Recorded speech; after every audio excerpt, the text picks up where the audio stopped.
কোচ ৰাজবংশীয় সন্মিলনীৰ বকুৰ প্ৰাথমিক গোট গঠন সভাপতি মনোৰঞ্জন চৌধুৰী আৰু সম্পাদক হৰমোহন দাস।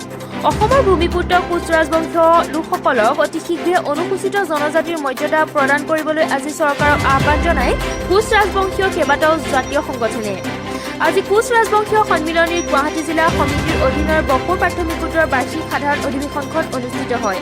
উল্লেখযোগ্য যে বকুৰ আঞ্চলিক কোচ ৰাজবংশীয় যুৱ ছাত্ৰ সন্মিলনৰ সভাপতি বিশ্বৰাম দাস আৰু উপদেষ্টা গৌৰাংগ চৌধুৰীৰ তৎপৰতাত অঞ্চলটো কোচ ৰাজবংশীয় জনগোষ্ঠীৰ লোকক সকলোকে একত্ৰিত কৰি বকুস্থিত চিলায়াৰ ভৱনত আজি আয়োজন কৰে সংগঠনটোৰ বাৰ্ষিক সাধাৰণ অধিৱেশন।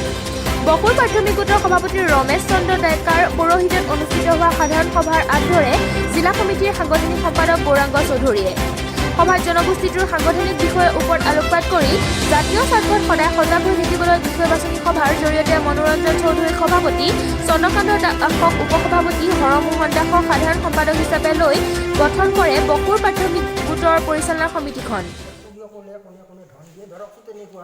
আমাৰ ডাটাও আছে, কিন্তু কাম কৰা মানুহ আমাৰ লাগিব।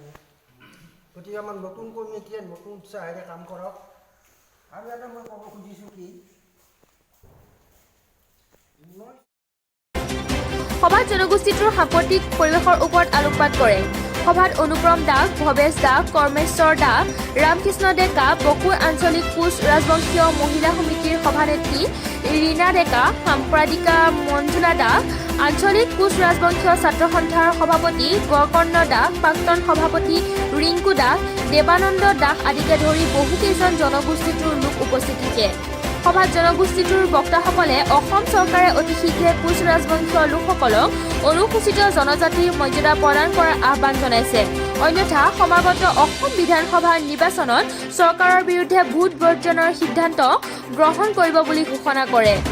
বকুৰ পৰা ধনমণি মেধিৰ ৰিপৰ্ট, নিউজ অসম 24।